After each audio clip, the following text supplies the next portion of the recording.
춤추면서 예배드리니까 참 좋네요. 네. 우리 목사님 춤 잘 추시는데요. 여러분, 영적인 세계를 보게 되면 그러니까 마음이 부드러워지잖아요. 그러면 우리 육체도 함께 부드러워집니다. 그러니까 성령님이 역사하는 곳에는 언제나 부드러움의 역사가 있어요. 그런데 악령이 역사하는 곳에는요, 여러분 마음도 굳어지고, 마음이 굳어지면요, 여러분 육체도 굳어집니다. 여러분 귀신 들린 사람들 보게 되면 굉장히 굳어 있어요. 그래서 여러분들이 예배 드리기 전에 이렇게 춤을 추며 찬양하는 것은 하나님 보시기에 가장 거룩한 모습이에요. 사람의 눈에는 그게 여러분 좀 그렇게 보일지 몰라도 그러나 하나님의 눈에는 여러분 다윗처럼 춤을 추며 예배하는 모습이, 그러니까 하나님이 보시는 거룩과 인간이 말하는 거룩이 달라요. 그러니까 인간이 말하는 거룩은 굉장히 천박해요, 사실은. 저는 목사로서 우리 성도들에게서 여러 말을 듣는데 그 중에 정말 듣고 싶은 말이 있습니다. 목사님 은혜 받았습니다, 이런 거는 여러분 그 말을 액면 그대로 들으면 안 돼요. 그러면 여러분 성도들이 목사님 만났을 때 은혜 받았습니다 그래야지 오늘 설교 죽 썼네 이렇게 말할 수는 없잖아요. 그러니까 저는 그런 말은 액면 그대로 받아들이지 않습니다.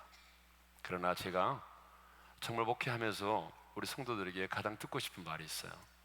그것은 목사님, 저 예수님 때문에 너무 행복해요.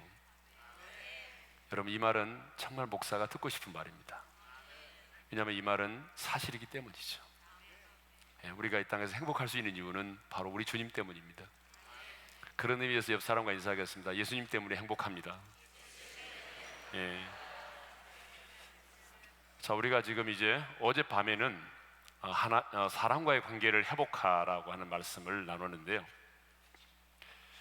오늘은 하나님과의 관계를 회복하라는 말씀을 나누겠습니다. 관계는 크게 이 수직적인 관계가 있고 수평적인 관계가 있다고 그랬죠. 그러니까 수직적인 관계는 하나님과 나와의 관계를 말하고요, 수평적인 관계는 사람과 사람과의 대인 관계를 말합니다. 그런데 여러분이 한번 질문을 던지겠습니다. 여러분은 이 수직적인 관계와 수평적인 관계에 있어서 어떤 관계가 더 중요하고 우선하다고 생각하십니까? 한번 말씀하기 힘들면 손으로 표시를 해주시기 바랍니다. 나는 수평적인 관계가 더 중요하다고 생각하다, 손 들어 보십시오. 괜찮습니다. 이건 진리의 문제도 아닌데 뭐. 몇 분 계시고요. 수직적인 관계가 더 중요하다고 생각하시면 손 들어 주십시오. 손 안 드신 분들은 뭐예요? 여러분 우리 수평적인 관계가 얼마나 중요한지에 대해서는 어제 우리가 말씀을 나눴죠. 더 이상 이제 그 부분에 대해서는 말씀을 드리지 않겠습니다. 그런데 굳이 따진다면 수평적인 관계보다도 수직적인 관계가 더 중요하고 우선합니다. 왜냐하면요, 사람과 사람과의 관계는 내가 이 세상에 사는 날 동안만 영향을 받습니다. 그러나 하나님과의 관계는 우리의 영원한 운명을 결정짓습니다. 그러니까 사람과의 관계가 좋지 못하면 이 땅에 사는 날 동안 불편하고, 이 땅에 사는 날 동안 내가 스트레스를 받고, 이 땅에 사는 날 동안 내가 불행하면 돼요. 그런데 하나님과 나와의 관계는 이게 회복되지 못하면 영원히 행복하지 못하고 영원한 고통 가운데 지내게 됩니다. 뿐만 아니라 하나님과의 관계가 회복이 되면 사람과의 관계도 회복이 훨씬 쉽습니다.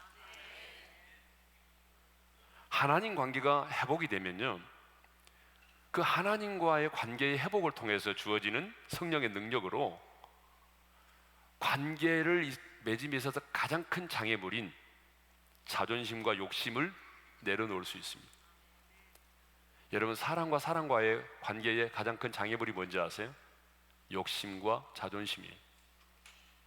근데 하나님과의 관계가 회복되면 성령의 능력으로 사람과 사람과의 가장 큰 관계를 맺는데 장애물인 그 자존심, 욕심을 내려놓을 수 있습니다.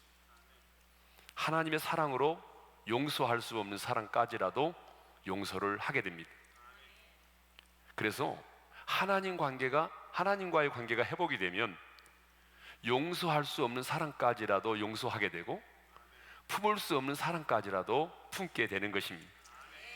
이제 그렇기 때문에 여러분, 수평적인 관계, 사랑과 사랑 관계도 너무 중요하지만 더 중요하고 우선하는 것은 하나님과 나와의 관계를 회복하는 일입니다. 저는 이제 수없이 많은 분들을 상담도 하고 기도하기 때문에 그런 예화가 참 많지만, 저는 되도록이면 그런 분들의 제가 들었던 얘기를 성도들에게 하지 않습니다. 제가 가슴에 묻고 가야 될 얘기도 많거든요. 근데 요 얘기만 지금 하겠습니다. 도움이 될 것 같아서. 우리 교회 성도님 중에 두 딸을 가지고 있는 어머니가 계세요. 남편이 돌아가시고요, 이제 둘째 딸은 시집을 갔고 큰 딸은 시집을 가지 않았는데 나이가 상당히 많습니다. 근데 이 두 딸이 그렇게 어머니를 구박한 거예요.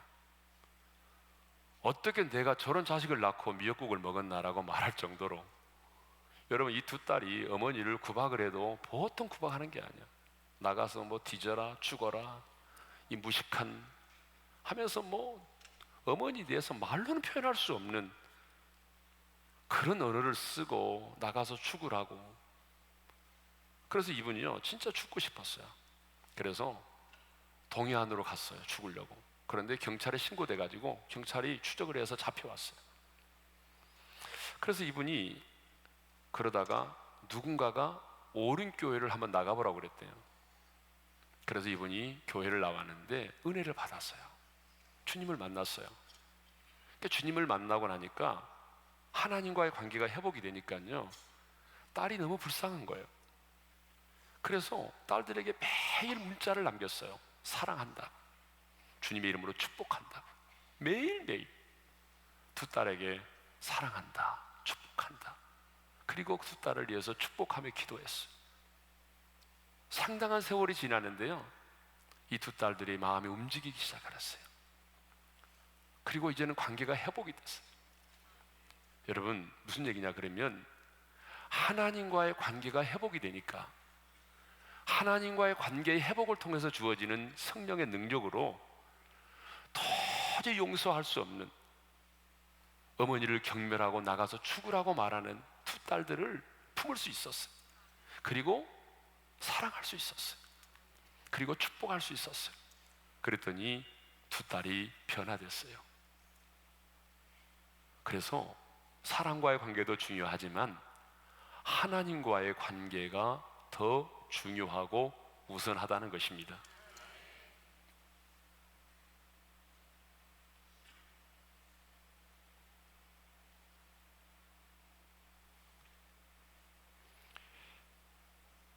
오늘 본문을 보게 되면 사도 바울은 그리스도를 대신하여 간청하노니 너희는 하나님과 화목하라고 말합니다. 한번 따라서 합시다. 그리스도를 대신하여 간청하노니 너희는 하나님과 화목하라. 이 화목하게 하는 직분을 받은 사도 바울은 그리스도를 대신하는 대사로서 하나님과 화목하라고 하는 직설적인 권면을 하고 있습니다. 여러분, 사도 바울만이 그리스도의 대사가 아니라 저와 여러분은 이 세상에 보냄을 받은 그리스도의 대사인 줄로 믿습니다. 그런데 오늘 본문을 보게 되면 사도 바울은 지금 그리스도를 대신하여 보냄을 받은 그리스도의 대사로서 하나님과 화목하라고 하는 권면을 하고 있어요. 하나님과 화목하라고 하는 이 말은 다른 말로 말하면요, 하나님과의 관계를 회복하라는 그 말이에요. 여러분 맞죠? 네. 그러니까 하나님과 화목하라 이 말은 무슨 말이라고요? 하나님과의 관계를 회복하라. 예, 여러분 좀 반응을 보이시기 바랍니다. 아멘만 하지 말고. 네. 네. 자, 하나님과 화목하라고 하는 말은 무슨 말이라고요? 하나님과의 관계를 회복하라는 말이에요. 네. 그러면 왜 우리는 하나님과 화목해야 되는가? 여러분, 왜 우리는 하나님과 화목해야 되죠? 하나님과 화목하라고 하는 이 말은요, 우리가 하나님과 화목하지 않는 상태에 있었음을 전제하고 있습니다. 그렇습니다. 저와 여러분이 예수를 믿어 구원받기 전까지 저와 여러분은 하나님과 어떤 관계에 있었어요? 원수된 관계에 있었습니다. 자, 로마서 5장 10절 말씀 다 같이 읽도록 하겠습니다. 다 같이 시작. 곧 우리가 원수 되었을 때에 그의 아들의 죽으심으로 말미암아 하나님과 화목하게 되었음즉, 우리가 하나님과 원수된 상태에 있었는데 예수 그리스도의 죽으심으로 말미암아 하나님과 어떻게 되었다고요? 화목해 되었다라고 말씀하고 있습니다. 골로새서 1장 21절에 보게 되면 이렇게 말씀하고 있습니다. 다 같이요. 전에 악한 행실로 멀리 떠나 마음으로 원수가 되었던 너희를. 그러면 우리가 왜 하나님과 원수된 관계에 있었다라고 말합니까? 전에 악한 행실로 멀리 떠나 그랬죠. 악한 행실로 말미암아 하나님을 멀리 떠나 있기 때문이라는 거예요. 이 말을 다른 말로 말하면 죄로 말미암아 우리가 하나님과 원수가 되었다는 얘기죠. 그렇습니다. 여러분, 죄의 특징이 뭐죠? 죄의 특징은 하나님과 멀어지게 만드는 것입니다. 죄를 지으면서 하나님께로 가까이 나아갈 수 있는 사람은 한 사람도 없습니다. 죄는요, 지으면 지을수록 하나님과 멀어지게 만드는 것입니다.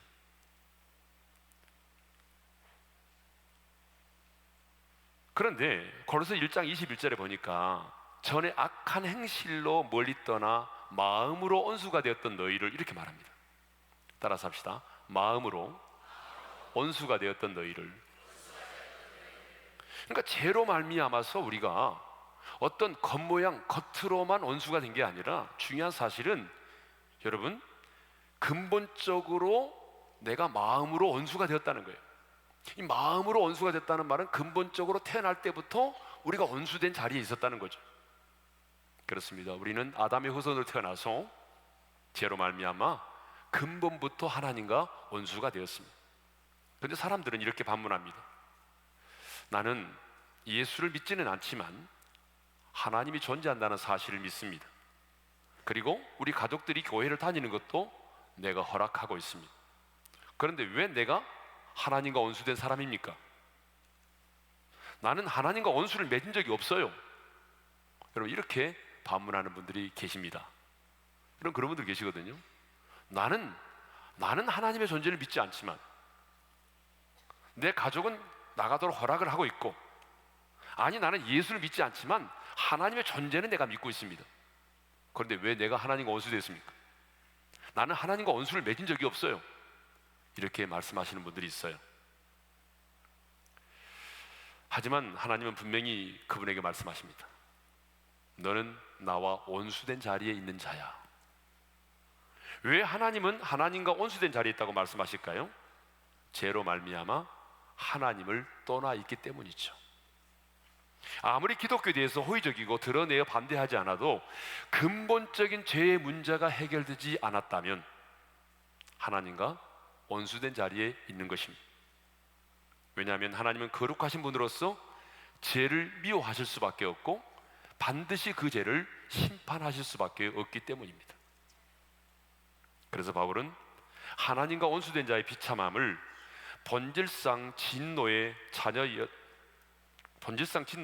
자녀로 표현하고 있습니다. 우리 다 같이 에베소 2장 3절을 읽겠습니다. 다 같이 시작. 전에는 우리도 다 그 가운데서 우리 육체의 욕심을 따라 지내며 육체와 마음에 원하는 것을 하여 다른 이들과 같이 본질상 진노의 자녀였더니, 자, 하나님과 원수된 자는 육체의 욕심을 따라 지낼 수밖에 없고 그 결과는 하나님의 진노를 피할 수 없는 본질상 진노의 자녀가 되었다는 것입니다. 우리가 지난번도 묵상했습니다마는 본질상 진노의 자녀라고 하는 말은 모든 죄에 대하여 심판하시는 하나님의 진노를 피하여 갈 수 없는 자가 되었다는 것이죠. 그렇습니다. 우리는 죄로 인해서 하나님과 멀리 떠나게 되어 있고, 그래서 그 죄로 말미암아 본질상 진노의 자녀가 되었습니다. 그런데 우리는요, 하나님의 진노의 심판에 대해서 아주 우습게 생각하는 경우가 있어요. 어떻게 사랑의 하나님이 우리를 심판하실 수 있느냐, 어떻게 사랑의 하나님이 진노하실 수 있느냐? 어떻게 사랑의 하나님이 당신의 형상대로 지음받은 인간을 지옥에 벌할 수 있느냐? 여러분, 이렇게 말하는 분이 미국에도 계시더라고요. 책도 내고. 그 책이 베스트셀러가 됐다면서요? 그런데 여러분, 로마서 2장 5절을 읽어볼까요? 다 같이 읽겠습니다. 시작. 다만 내 고집과 회개하지 아니한 마음을 따라 진노의 날 곧 하나님의 의로우신 심판이 나타나는 그날에 이 말 진노를 내게 쌓는도다. 네가 고집 부리고 회개하지 아니한 마음을 따라 진노의 날에 하나님의 의로우신 심판이 임할 거라는 거예요. 지금 그들은 그렇게 말함으로 인해서 하나님의 진노의 심판을 쌓고 있습니다. 자, 그러면 우리가 어떻게 하나님과 화목할 수 있을까요? 하나님과 원수된 자가 어떻게 하나님과 화목할 수 있을까요? 여러분, 가장 기본이에요. 예수를 믿음으로 의롭다함을 얻는 것입니다. 로마서 5장 1절을 읽겠습니다. 다 같이요. 그러므로 우리가 믿음으로 의롭다 하심을 받았으니 우리 주 예수 그리스도로 말미암아 하나님과 화평을 누리자. 누가 예수 그리스도로 말미암아 하나님과 화평을 누린다고 말씀하고 있습니까? 여러분, 반응을 보이라고 그랬죠? 예, 이쪽 동네 반응 보이세요? 자, 누가 우리 주 예수 그리스도로 말미암아 하나님과 화평을 누린다고 그랬죠? 믿음으로 의롭다 하심을 받았으니. 우리가 믿음으로 의롭다 하심을 받았으니. 그러니까 믿음으로 말미암아 의롭다 하심을 얻은 자가 우리 주 예수 그리스도로 말미암아 하나님과 화평을 누린다는 것입니다. 네. 믿음으로 의롭다함을 얻었다고 하는 말은 죄의 문제가 해결돼서 하나님과의 관계가 회복되었다는 것을 말하죠. 하나님과 원수된 자, 본질상 진노의 자녀가 하나님의 자녀가 되었다는 것을 의미합니다. 그러면 왜 우리가 믿음으로 말미암아 의롭다 하심을 받은 자가, 믿음으로 의롭다 하심을 받은 자가 하나님과 화목할 수 있을까요? 그것은 바로 예수 그리스도가 하나님과 원수된 관계에 있는 우리를 하나님과 화목케 하시려고 어떻게 하셨을까요? 십자가에서 피 흘려 화목제물로 죽으셨기 때문입니다. 그러니까 여러분, 우리가 예수를 믿음으로 말미암아 하나님과 원수되었던 우리들이 본질적으로 하나님의 진노를 피할 수 없고 하나님의 심판을 받아야 될 우리들이 예수를 믿음으로 말미암아 의롭다함을 얻었는데, 왜 예수를 믿음으로 말미암아 의롭다함을 얻은 우리가 왜 하나님과 화목하게 됐냐 그 말이에요. 근거가 뭐예요? 우리가 하나님과 화목하게 된 근거가 뭐예요? 자, 로마서 5장 10절 읽겠습니다. 시작. 곧 우리가 원수되었을 때에 그의 아들의 죽으심으로 말미암아 하나님과 화목하게 되었습니다. 그러니까 예수님이 우리를 위하여 십자가상에서 뭐가 되셨어요? 화목제물로 죽으셨어요. 그 아들의 죽으심으로 말미암아 우리가 어떻게 됐어요? 하나님과 화목하게 되었다는 것입니다. 그러니까 예수 그리스도 십자가 죽으심이 없었다고 한다면 우리는요 절대로 하나님과 화목할 수가 없습니다. 근데 우리가 하나님과 화목할 수 있는 게 뭐냐면 하나님의 아들 예수 그리스도가 우리의 죄를 담당하시고 십자가상에서 피 흘려 죽으셨기 때문에, 우리의 죄값을 완벽하게 지불했기 때문에 우리는 그 의로우신 하나님과 화목할 수 있게 된 것입니다. 그래서 사도 바울은 에베소서 2장 16절에 이 말씀을 간단 명료하게 이렇게 표현하고 있습니다. 에베소서 2장 16절을 읽겠습니다. 다 같이요. 또 십자가로 이 둘을 한 몸으로 하나님과 화목하게 하려 하심이라. 원수된 것을 십자가로 소멸하시고, 따라서 합시다. 원수된 것을 십자가로 소멸하시고. 그러니까 예수님은 십자가에 달려 죽으심으로 원수된 것을 소멸했대요. 하나님 앞에서 우리가 원수였는데 그 원수된 것을 소멸했어요. 원수된 게 뭐겠어요? 원수된 것은 하나님과 우리 사이를 갈라놓은 것이죠. 하나님 앞에 당당히 나가지 못하도록 만드는 것이 뭐예요? 이게 원수된 거예요. 이게 뭘까요? 죄란 말입니다. 하나님과 우리 사이를 갈라놓은 게 뭐예요? 죄란 말입니다. 그 죄가 하나님 앞에 당당히 나가지 못하게 만들었어요. 그 죄가 하나님 앞에서 나를 원수로 만든 거예요. 그런데 예수님은 십자가에서 내 죄값을 완벽하게 지불하심으로 하나님과 나를 화목하게 하셨습니다. 그래서 예수님이 화목제물이 되어 주셨기 때문에 우리는 당당히 그 은혜의 보좌 앞에 나가게 된 것입니다.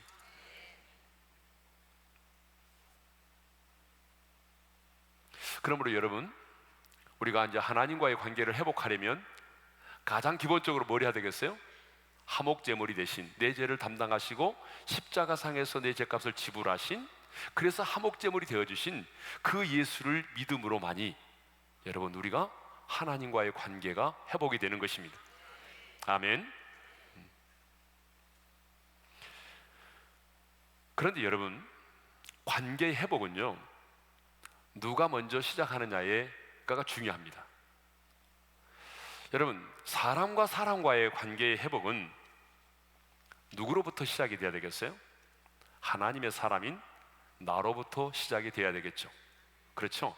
사람과 사람과의 관계의 회복은 누가 먼저 그 화해를 해야 되겠어요? 바로 나죠. 하나님의 사람인 나로부터 그 관계의 회복이 시작이 돼야 됩니다. 그러니까 사람과 사람과의 관계의 회복은요, 믿음의 사람, 성숙한 사람이 먼저 하면 되는 거예요.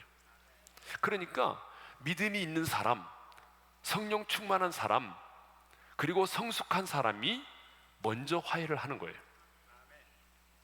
그러니까 내가 주도적으로 찾아가서 화해의 손을 내밀고 내가 먼저 용서를 구해야 되는 것입니다. 그런데 하나님과의 관계의 회복은 누가 시작을 해야 될까요? 하나님과 나와의 관계의 회복은 누가 먼저 해야 되죠? 여러분, 누가 먼저 해야 될까요? 예? 누가 먼저? 예, 이거는요, 하나님으로부터 시작이 된다는 것입니다. 왜냐하면 죄를 지음으로 하나님을 떠난 인간은 스스로 하나님 앞에 나올 수 없기 때문입니다. 그렇습니다. 죄인된 우리 인간은 스스로의 노력으로는 하나님과 화해할 수가 없습니다. 우리는 죽었다 깨어나도 내 스스로 하나님과 화목할 수 없어요.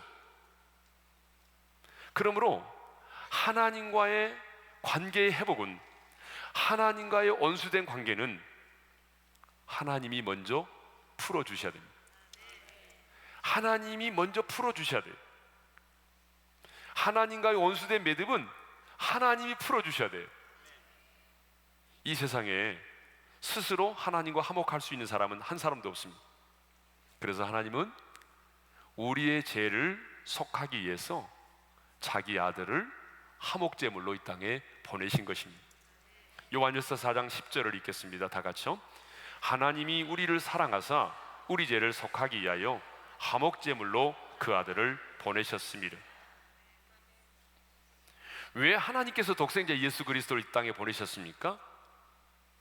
우리 죄를 속하기 위해서입니다.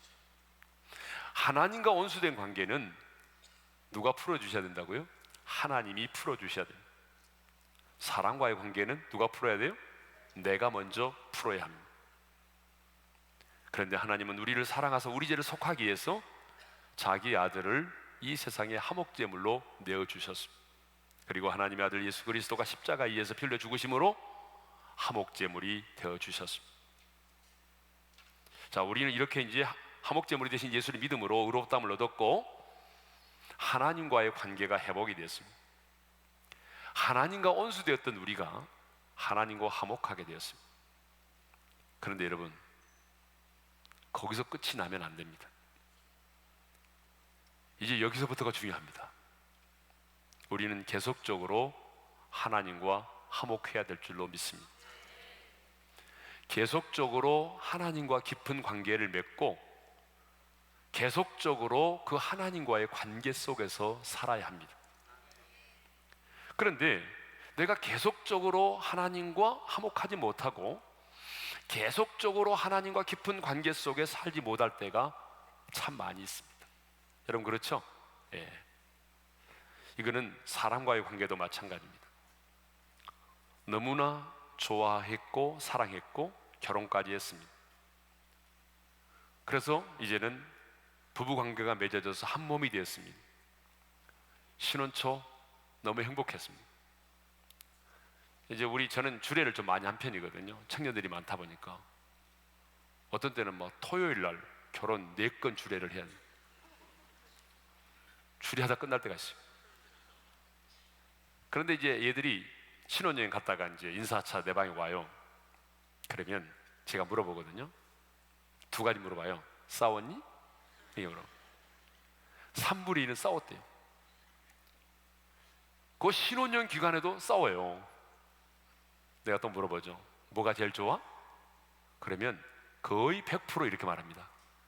같이 있어 너무 좋아요. 그래 내가 그래. 평생 그렇게 살아라. 같이 있어 너무 좋대요. 예. 늘 그동안에는 만나고 헤어졌는데 헤어지지 않고 같이 있으니까 너무 좋다는 거예요. 근데 여러분 평생 그렇게 살면 얼마나 좋겠어요. 근데 여러분 지금 웃으신 분들은 다 알잖아, 그죠?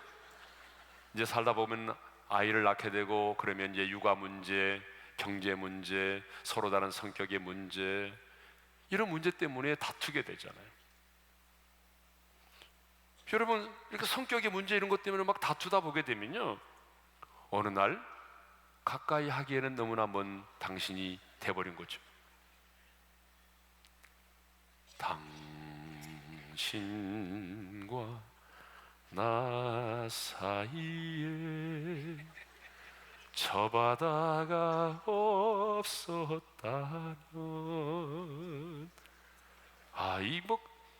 이 유행가에 은혜 받으신 분들이 계시네요. 네. 당신과 나 사이에 저 바다가 생겨버려. 예. 그렇게 좋았는데, 그렇게 가까웠는데, 근데 세월이 지나면서 이제는 한 지붕 두 가족이 되는 거예요. 그래서 이제 부부싸움을 하게 되면 어때요? 밥도 안 차려주고, 그리고 이제 남편이 퇴근하는 시간 되면 집에 들어가 자기 방에 들어가서 문을 잠그고 나오지 않아요. 네. 여러분 예수 믿는 사람들도 부부싸움을 하죠. 근데 싸움을 해도 좀 성경적으로 부부싸움을 할 필요가 있습니다. 예전에 이런 유머를 제가 보았어요. 한참 제자훈련을 부부가 받는데, 제자훈련을 하다 보게 되면 성경 구절을 많이 암송을 해야 되잖아요. 그때 무렵인데 부부끼리 싸웠어요. 그래서 아내가 화가 나니까 자기 방에 들어가서 문을 걸고 열어주지 않은 거예요. 밥도 안 차려주죠. 아무것도 안 해요. 예, 문을 안 열어주는 거예요. 그러니까 남편이 아무리 두드려도 열리지 않아요. 근데 갑자기 성경 구절이 생각났어요. 무슨 성경 구절이 생각나냐면 요한계시록 3장 20절에 외운 게 있었어요. 누구든지 내 음성을 듣고 문을 열면 내가 그에게로 들어가 그로 더불어 먹고 그는 나로 더불어 먹으리라. 그러면서 문을 두드렸다는 거예요. 아내가 화가 나가지고 집에 방구석에다 앉아있는데 갑자기 남편이 성경 구절을 가지고 도전해 오는 거예요. 그래서 아내도, 여러분 자존심 있잖아요. 갑자기 문을 열어줄 수는 없잖아요. 그래서 아내가 이렇게 말했다는 거예요. 요한복음 15장 5절의 말씀을 가지고, 나를 떠나서는 너희가 아무것도 할 수 없느니라. 나를 떠나서는 너희가 아무것도 할 수 없느니라. 그러면서 서로 웃으면서 화해했다는 거 아니에요. 네?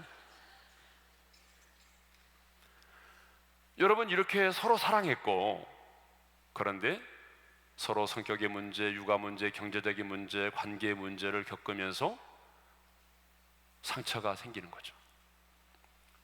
그러다가 우리 이렇게 살면 안 되지, 우리 다시 화목하자. 그래서 또 화목하기로 결정했어요. 며칠간은 괜찮았는데 또 며칠간 지나고 나니까 또 뭐예요? 이게 도루묵이 되는 거예요. 그래서 화목이 깨어져 버린 거예요. 시간이 지나면서. 여러분 사랑과 사랑과의 관계도 이렇듯이 하나님과 우리와의 관계도 그렇다는 거예요. 내가 주님을 영접한 날 너무 좋았어요. 여러분 예수님을 영접하고 나면 세상이 달라져 보이잖아요. 예? 다하라 요네코가 쓴 책이 있어요. 산다는 것이 황홀하다. 그 책이 있거든요. 이제 그 책을 제가 읽고 너무 감동을 많이 받았어요. 여러분 그 고등학교 3학년 때 어머니가 돌아가셨거든요. 그래서 그 고등학교 3학년 때 어머니가 돌아가시니까 집에 와도 자기를 반겨줄 사람이 없잖아요. 방황을 하기 시작했어요. 그래서 그냥 오빠들하고 놀러 다니고 오토바이 타고 다니고 만보쯤 추고 막 그랬어요. 그러니까 사람들에게 물어봤어요. 내가 왜 살아야 되느냐고. 근데 아무도 대답을 해주지 않는 거예요. 선생님에게 찾아갔어요. 선생님, 제가요 왜 살아야 되는지, 내가 왜 이 땅에 살아야 되는지 삶의 이유를 좀 가르쳐 주세요. 선생님이 이렇게 말했습니다. 너는 아직 어려워. 열심히 학교에 다녀. 열심히 공부나 해. 답은 언제나 이거였어요. 누구 한 사람, 네가 왜 이 땅에 살아야 되는지 삶의 이유를 가르쳐 주는 사람이 없었어요.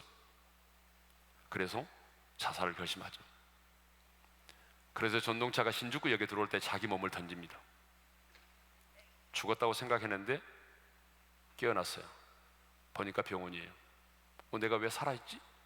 일어나려고 하는데 자기 몸이 말을 듣지 않는 거예요. 보니까 두 다리가 절단되고 한쪽 팔도 절단되고 그리고 한쪽 손에 손가락 3개 남아있는 거예요. 일어나려니까 일어날 수가 없어요.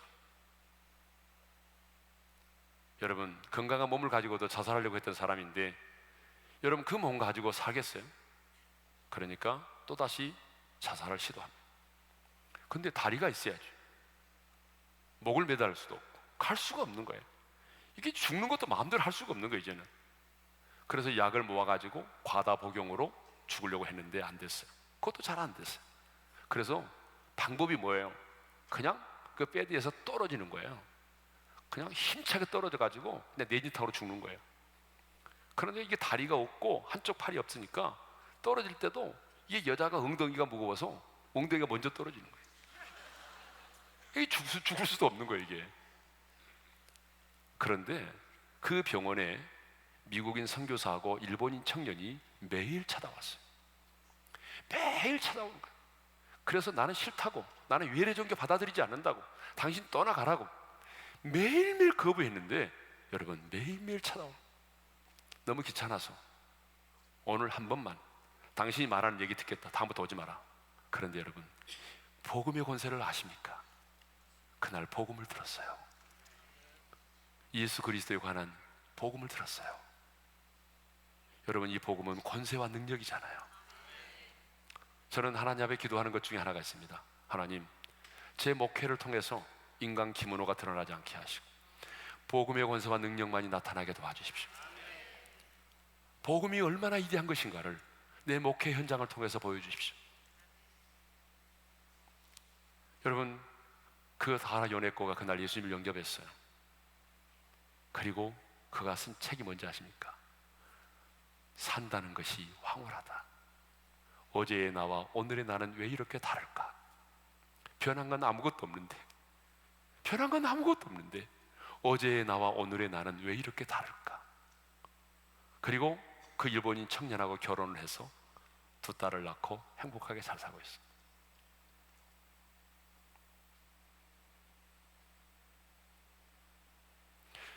여러분, 우리가 예수 믿고 나면 이렇게 행복해요. 세상의 모든 것을 얻는 것 같아요. 너무 좋아요. 그런데 문제는 시간이 지나면서 하나님과 멀어지기 시작한다는 거예요. 탐욕의 지배를 받으면서 죄를 짓고 불순종하면서 하나님과 화목의 자리가 깨어지고 예배 자리에서 멀어지기 시작합니다. 여러분, 사람이 하나님과 멀어질 때에 가장 먼저 나타나는 것이 예배입니다. 하나님과 멀어지면요, 예배 자리에서부터 멀어지기 시작해요. 그래서 금자리, 은자리, 잠자리. 이 금자리에서 앉다가 하나님과 멀어지면 은자리로 가요. 그러다가 잠자리로 가죠. 그러다가 나중에는 보지도 않아요. 예. 자, 그러면 이제 계속적으로 우리가 하나님과 화목하는 삶을 살려면 어떻게 해야 되는가? 어떻게 우리가 하나님과 끊임없이 하나님과 화목하고 하나님과 깊은 관계 속에 살 수 있느냐는 것입니다. 여러분, 제 설교는요, 어려운 게 하나도 없습니다. 다 알고 있는 내용이에요. 제가 이 진리를 알았지 않습니까? 신학교 졸업하고 처음 얼마 안 됐을 때는요, 그런 유혹이 있었어요. 한 번도 들어보지 못한 설교를 해야 되겠다. 근데 그게 얼마나 어리석은 일인지 모릅니다. 이제는 그게 정말 부질없고 어리석은 짓이에요. 설교는요, 안 들어본 설교를 하는 게 아니라 모든 사람이 이렇게 알고 있는 내용을 얘기한다. 들으면 초등학교 4학년도 이해할 수 있는 얘기를 해야 한다는 거예요. 예? 자, 계속적으로 하나님과 화목하는 삶을 살려면 첫째로 죄를 미워하고 회개하는 삶을 살아야 된다는 것입니다. 왜? 그 죄가 하나님과 우리 사이를 갈라놓을 뿐만 아니라 그 죄가 하나님의 얼굴을 가리워서 우리의 기도가 응답되지 않게 하기 때문입니다. 자, 이사야 59장 1절과 2절을 읽겠습니다. 다 같이요. 여호와의 손이 짧아 구원하지 못하신도 아니요 귀가 둔하여 듣지 못하신도 아니라 오직 너희의 죄악이 너희와 너희 하나님 사이를 갈라놓았고 너희 죄가 그의 얼굴을 가리어서 너희에게서 듣지 않으시게 함이니라. 여러분, 이 세상에 죄를 짓지 않은 사람은 한 사람도 없어요. 문제는 뭐냐면 그 죄를 어떻게 처리하며 사느냐는 거예요. 그래서 내가 하나님과 계속적으로 화목하고 하나님과 깊은 관계 속에 있으려면 내가 끊임없이 그 죄를 미워하고 회개하는 삶을 살아야 된다는 것입니다. 내가 죄를 짓고 넘어졌다면 즉각적으로 회개해야 된다는 것입니다. 그런데 여러분, 여기도 구원파가 있습니까? 여기도 구원파가 있어요. 이 구원파, 이 족속들은요, 회개하지 말라고 말해요. 그러니까 동전의 한 면만 아는 거죠. 우리가 예수 믿을 때 믿음으로 의롭다 하심을 얻지 않았느냐? 그러면 주님이 우리를 의롭다 하실 때 100% 우리 죄를 용서하셨지 않느냐? 그렇다면 다 이미 용서받았는데 왜 기성교인들은 교회 가가지고 울면서 또 그 죄를 회개하고 뻔히 내일 또 그 죄를 지을 거 알면서 또 회개하고 징징 짜고 왜 그러냐? 이 죄사함과 거듭남의 비밀을 몰라서 그런다는 거예요. 그런데 성도들은요, 진짜 이것 때문에 고민 많이 하거든요. 나는 왜 이러지? 시어머니 어젯밤에 미워했고 주님이 용서해 주세요. 그런데 그 다음날 또 미워할 걸 알고 있어요. 그러면서 또 고백해요. 자백하잖아요. 그러니까 나중에는 면목이 없잖아요. 하나님 앞에 그 죄의 자백을 못해요. 너무 창피해서. 그래서 처음에는 하다가도 나중에는 안 해요. 그래서 그걸 모아놓죠. 언제 하죠? 송구 여기신 예배 드리기 30분 전에 나와서 몽땅 떨이 하는 거예요. 하나님 1년 동안 지은 모든 죄를 용서해 주십시오, 이렇게. 근데 여러분, 그것은 회개가 아닙니다.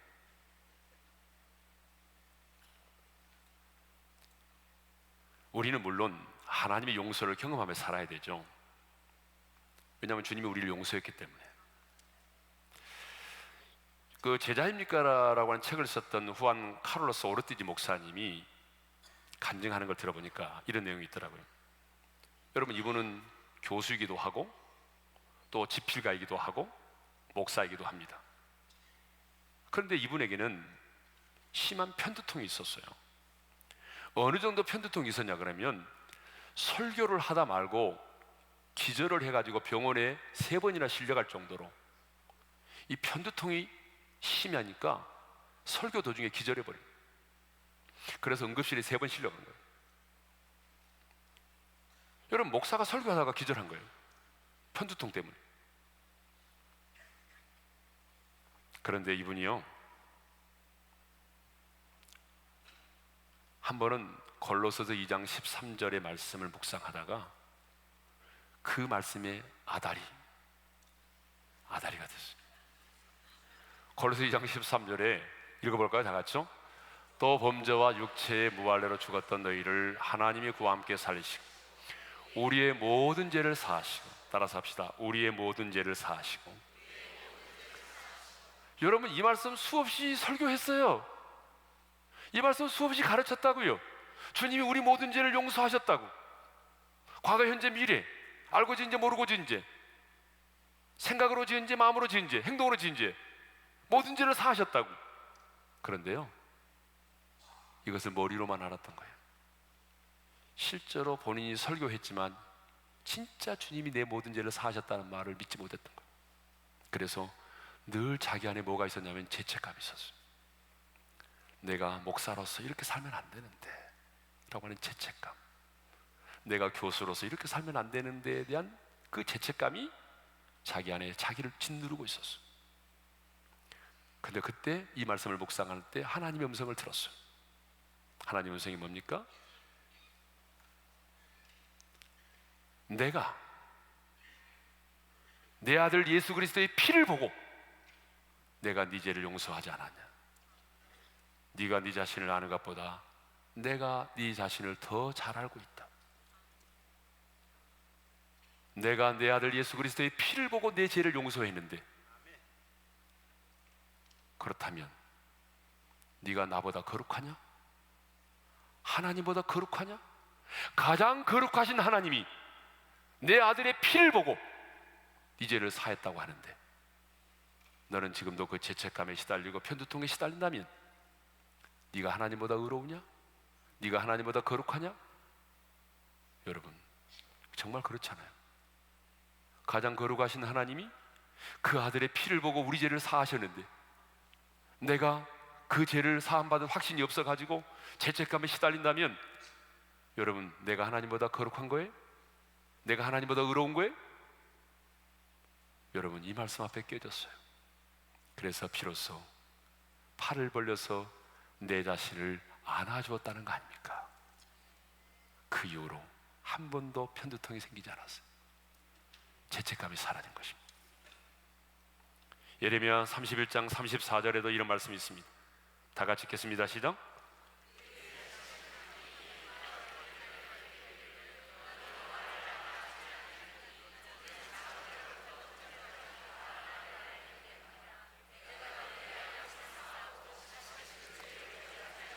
네, 따라서 합시다. 다시는 그 죄를 기억지 아니하리라.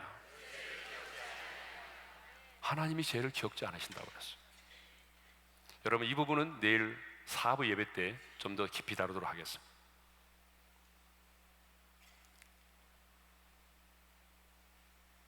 여러분, 중요한 것은 무엇이 복이고 뭐가 저주냐는 거예요. 여러분, 우리는 함부로 저 사람 성공했다, 저 사람 참 복받았다, 저 사람 저주받았네, 이렇게 말하면 안 돼요. 왜냐하면요, 우리가 생각하는 복과 저주와 하나님이 말씀하시는 복과 저주가 달라요. 여러분, 하나님이 말씀하시는 복이 뭔지 아세요? 시편 73편 보게 되면 뭐라고 말하죠? 28절에 보니까 하나님께 가까이 함이 내게 복이라고 말씀합니다. 따라서 합시다. 하나님께 가까이 함이 내게 복이라. 뭐가 복이라고요? 하나님께로 가까이 함이 복이라는 거예요. 그러면 저주가 뭐예요? 73편 27절에 무릇 주를 멀리하는 자는 망하리니 그랬어요. 따라서 합시다. 주를 멀리하는 자는 망하리니. 이제 결론이 났습니다. 여러분, 뭐가 복이에요? 뭐가 저주예요?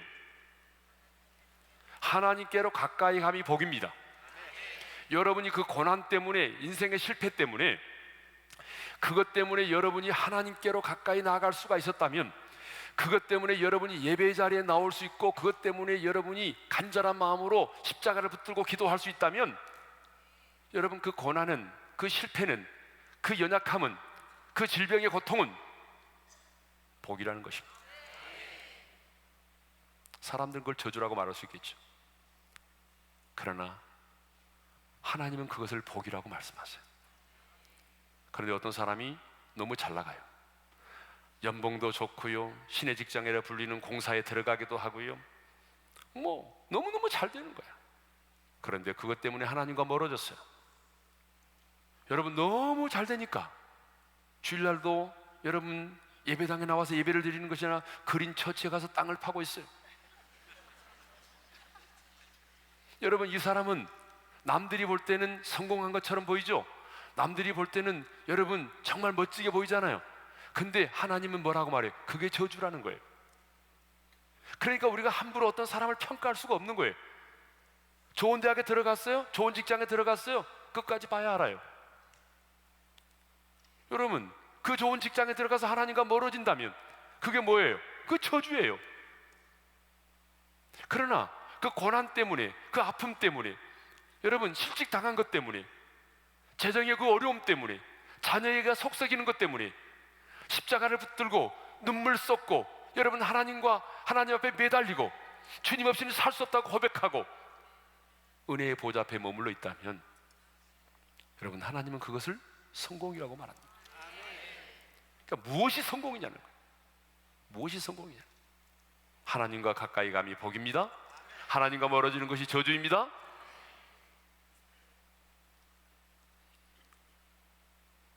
자, 두 번째로, 계속적으로 하나님과 화목하는 삶을 살려면 하나님과 동행하는 삶을 살아야 됩니다. 자, 우리가 계속적으로 하나님과의 관계가 깊어지고 하나님과 화목하는 삶을 살려면 죄를 미워하고 회개해야 된다고 그랬죠? 첫 번째. 두 번째로는 하나님과 동행하는 삶을 살아요. 에녹은 하나님과 300년 동안 동행했다고 그랬죠? 그러면 여러분, 하나님과 동행한다고 하는 게 뭘까요? 어떤 분은 그렇게 얘기하더라고요. 시골에서 농길을 걷는데 길이 이만해요. 한 사람밖에 못 걸어요. 그러니까 주님이 나와 함께 걷는다고 생각하고 좋은 길을 주님께 양보하고 자기는 또랑으로 들어가서 같이 걸어요. 여러분, 이게 하나님과 동행하는 걸까요? 물론 그 마음은 중요하지만, 근데 여러분, 하나님과 동행하는 것은 그렇게 걷는 걸 말하지 않아요. 하나님과 동행하는 자의 특징부터 말씀드릴게요. 하나님과 동행하는 자의 특징은 예배를 목숨처럼 귀하게 여긴다는 거예요. 그리고 하나님과 동행한다고 하는 뜻은 구체적으로 말씀드리자면 끊임없이 하나님께 묻는 삶입니다. 하나님과 동행하는 삶이 뭐라고요? 끊임없이 하나님께 묻는다는 거예요. 여러분, 예전 성경엔 하나님께 묻지 않음이 죄의 죄를 더한다고 말씀하셨어요. 여러분, 성경에 보게 되면요, 이사야 30장 2절의 하반절에 이런 말씀이 있습니다. 나의 입에 묻지 아니하였다, 이런 말씀이 있습니다. 나의 입에 묻지 않았다. 그러니까 하나님은 묻기를 원했는데 묻지 않고 애굽으로 내려갔다는 거예요. 사울이, 다윗과 사울은 동시대 인물인데요, 그런데 여러분, 왜 다윗은 하나님의 마음에 합한 자가 되고 사울은 저주받은 인간이 돼서 죽은지 아십니까? 성경은요, 사울의 죽음을 여러 가지 각도에서 조명을 하고 있는데, 자, 역대상 10장 14절에 보게 되면 이렇게 말하고 있습니다. 한번 따라서 합시다. 여호와께 묻지 아니하였으므로 여호와께서 그를 죽이시고. 사울 왕의 특징은 뭐예요? 여호와께 묻지 않았다는 거예요. 여호와께 묻지 않았기 때문에 하나님이 그를 죽이셨다는 거예요. 여러분, 우리는 여호와께 묻고 안 묻고가 그렇게 중요하지 않다고 생각하죠? 아니에요. 주님이 내 인생의 주인이라면서요. 그러면 주인께 물어야 되는 거 아니에요? 근데 우리 묻지 않아요. 근데요, 다윗이 성경에 나오는 인물 중에 가장 많이 하나님께 물었어요. 다윗은요, 끊임없이 하나님께 물어요. 묻고 또 묻고 귀찮을 정도로 다윗은 하나님께 물었던 사람입니다. 근데요, 다윗은 하나님 앞에 물을 때 언제나 두 가지를 물었어요. 궁금하세요? 궁금하지 않아요? 이쪽 동네 궁금하지 않으세요? 두 가지예요. 이건 너무 중요해요. 다윗은요, 언제나 하나님께 물을 때에 두 가지 물었습니다. 첫 번째, 하나님의 뜻을 물었어요. 블레셋이 쳐들어왔어요.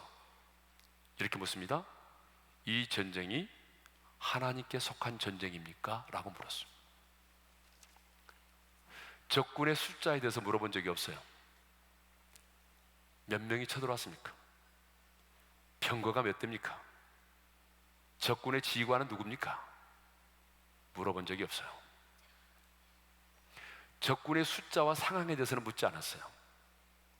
하나님의 뜻입니까? 하나님의 뜻을 물었어요. 왜냐하면 하나님의 뜻이라면 적군의 숫자는 문제가 아니에요. 우리도 여러분 마찬가지죠. 문제가 크냐 아니냐는 중요하지 않아요. 중요한 것은 하나님의 뜻이냐 아니냐. 하나님의 뜻을 물었어요. 두 번째로 타임을 물었어요. 때를 물었단 말이에요. 때. 지금 올라가리까?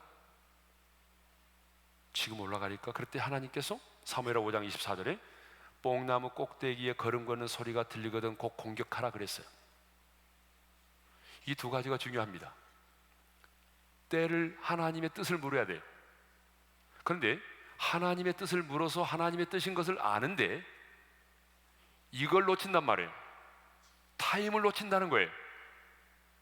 여러분, 하나님이 원하지 않은 시기에 하나님보다 먼저 앞서 행해서 실패할 수도 있고요, 하나님이 기회를 주었음에도 불구하고 머뭇거리다가 그 기회를 놓쳐버릴 때가 있어요. 그래서 여러분, 우리는 두 가지를 물어야 되는 거예요. 하나님의 뜻이 무엇인지를 물었고, 두 번째로는요, 때를 물어야 돼요. 이것을 언제 어떻게 해야 되는지, 언제 해야 될 것인지, 어떻게 해야 될 것인지를 물어야 된다. 여러분, 언제나 하나님의 뜻을 묻고 그 다음에 하나님의 시간을 물을 수 있기를 주님의 이름으로 축원합니다. 네. 이렇게 해야 또 아멘을 하시는군요. 네.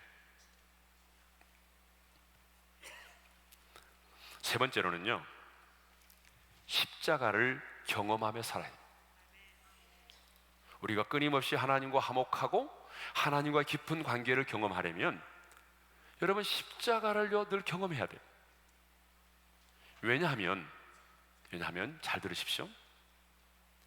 하나님이 주시는 모든 은사, 하나님이 주시는 모든 능력, 그리고 하나님이 주시는, 하나님께로 말미암아 주어지는 모든 축복은 십자가를 통해서 주어집니다. 십자가를 통하지 않고 오는 것은 여러분, 하나님께로 온 게 아닙니다.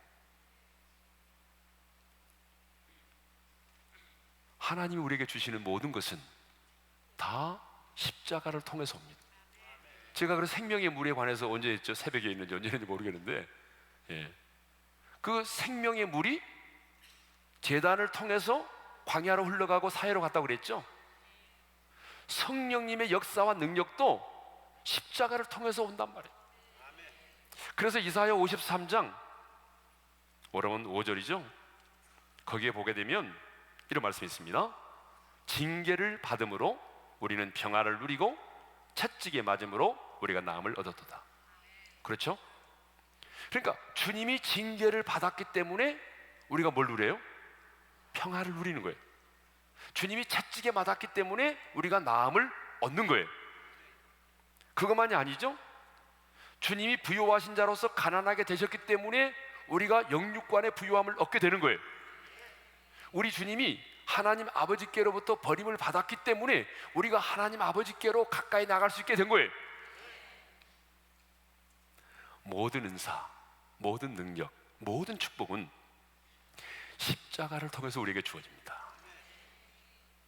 그렇기 때문에 매일매일 순간 우리는 십자가를 경험해야 돼요. 여러분, 매일 경험할 수 있습니다. 예수님의 이름으로, 왜냐하면 십자가상에서 주님이 마귀를 멸하셨기 때문에 우리가 예수님의 이름으로 대적하고, 그래서 어둠의 세력이 쫓겨나고, 여러분 이것도 뭐죠? 십자가를 경험하는 거잖아요.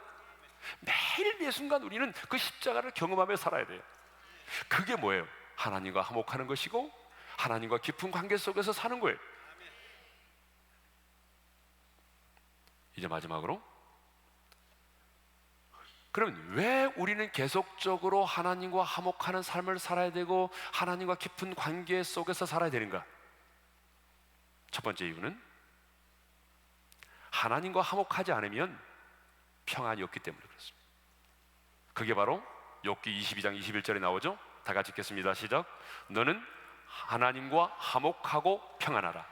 그리하면 복이 내게 임하리라. 따라서 합시다. 너는 하나님과 화목하고 평안하라. 왜 우리가 이 땅을 살아가면서 하나님과 화목해야 되고 깊은 관계 속에서 살아야 되느냐? 그 이유는 하나님과 화목한 삶을 살아갈 때에 세상에 줄 수 없는 하늘로부터 임하는 평강이 우리에게 임할 수 있다는 것입니다. 하나님과 불화하면요, 평강이 없습니다. 사람과의 관계도 누구와 불화하면 평안이 없어요. 뭐 직장생활 하시는 분들은 아시겠지만 어때요? 직장의 상사와 뒤틀려 있고 꼬여 있고 그러면요, 직장에 출근하고 싶지 않아요. 우리 어릴 때에 학교를 가야 되는데 숙제를 안 했어요. 숙제를 안 해가지고 학교에 갈 때 우리는 마음속에 죄를 다 졌습니다. 오늘 선생님 병원에 입원했으면 좋겠다 이런 생각 안 했어요? 오늘 선생님 안 나왔으면 좋겠다 이런 생각 했잖아요. 내가 숙제를 안 했기 때문에 선생님 만나는 게 두려운 거예요. 사람과 사람과의 관계도 그렇듯이 하나님과 나와의 관계도 마찬가지예요. 왜 하나님과 화목하지 않으면 평안이 없을까요? 그것은 죄책감과 어둠이 내 심령 가운데 임하기 때문에 그렇습니다. 그리고 그 일로 인해서 내 안에 계신 성령께서 근심하기 때문에 그렇습니다. 그러므로 우리는 죄를 미워할 뿐만 아니라 하나님의 말씀의 거울 앞에서 늘 내 자신을 비춰보면서 생각나는 죄들을 고백해야 됩니다. 그래야 하나님이 주시는 평안을 누릴 수 있습니다.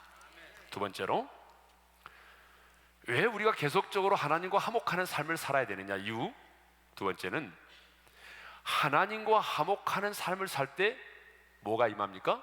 복이 임하기 때문입니다. 다시 한번 욥기 22장 21절 읽습니다. 시작. 너는 하나님과 화목하고 평안하라. 그리하면 복이 내게 임하리라. 복이 내게 임하리라. 하나님과 화목하고 평안하게 살면 뭐가 임한다고요? 복이 임한다는 거예요. 언제 복이 임합니까? 하나님과 화목함으로 평안함의 축복을 누리고 살 때입니다. 하나님은 복의 근원이십니다. 그러므로 하나님과 깊은 관계를 맺고 살아가면 하나님께서 예비해 놓으신 그 많은 복들을 우리가 받아 누리게 됩니다. 사도 바울은 로마서 5장 11절에서 화목한 자가 받아 누리는 복을 이렇게 말하고 있습니다. 로마서 5장 11절입니다. 다 같이요. 그뿐 아니라 이제 우리로 화목하게 하신 우리 주 예수 그리스도로 말미암아 하나님 안에서 또한 즐거워하느니라. 우리로 화목하게 하신 우리 주 예수 그리스도로 말미암아 하나님 안에서 또한 즐거워하느니라. 화목하게 하신 우리 주 예수 그리스도로 말미암아 하나님 안에서 즐거워한다는 것입니다. 한마디로 말하면 하나님과 화목한 자는 세상에 줄 수 없는 평안과 기쁨을 누리며 산다는 것입니다. 아무리 여러분이 많은 것을 가지고 있어도 평안이 없는 축복은 축복이 아닙니다. 여러분 그러지 않아요? 아무리 여러분이 120평짜리 아파트에 살고 황토방 침대에서 누워 잠을 자고 남편이 한 달에 용돈을 1,000만 원 갖다 줘도 내 마음에 평강이 없으면 복이 아닙니다. 그래서 하나님의 관심은 언제나 평안이에요. 그래서 부활하신 주님이 가장 먼저 물었던 말이 뭐예요? 평안하느냐? 라고 물었어요. 왜? 평안이 없으면 축복이 아니기 때문에. 자, 오늘 말씀을 이제 정리하겠습니다. 우리는 하나님과 온수된 사람들이었습니다. 그런데 예수를 믿음으로 말미암아 의롭다함을 얻었고 하나님과 화목하게 됐습니다. 여러분 맞죠? 이제 예수 믿음으로 의롭다함을 얻어서 하나님과 화목하게 되었다고 한다면 이제 우리는 계속적으로 하나님과 어떻게 해야 돼요? 화목해 하는 삶을 살아야 됩니다. 그것은 끊임없이 우리가 죄를 미워하는 것입니다. 그리고 하나님과 동행하는 삶을 사는 것입니다. 늘 십자가를 붙들고 십자가의 능력을 경험하며 사는 것입니다. 우리가 그렇게 살아야 될 이유는 그렇게 살아갈 때에 하나님께서 우리에게 평안을 주시고 복을 주십니다. 그래서 우리는 끊임없이 하나님과의 관계를 회복해서 하나님과 화목하는 자로 살아야 할 것입니다.